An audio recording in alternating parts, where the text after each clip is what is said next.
असं आहे, विशाल गडावरचं अतिक्रमण काढलं गेलं पाहिजे ही प्रत्येक शिवभक्ताची त्या ठिकाणी मागणी होती।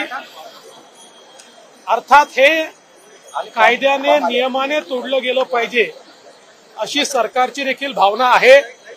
त्या दृष्टीनं त्या ठिकाणी सरकारच्या वतीनं देखील अतिक्रमण काढण्याची कारवाई ही करण्यात येते, करण्यात येणार आहे।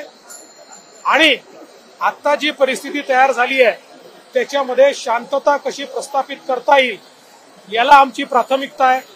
पण केवळ विशाळगडच नाही तर इतिहासातल्या सगळ्या गडांवर त्या ठिकाणी झालेलं अतिक्रमण काढलं गेलं पाहिजे ही सरकारची भावना आहे। मला आश्चर्य वाटतं, छत्रपती शिवरायांच्या इतिहासावर काही लोकांनी अतिक्रमण करायचा प्रयत्न केला आणि ते अतिक्रमण जर निघत असेल तर महाविकास आघाडीच्या पोटात का दुखतं आहे।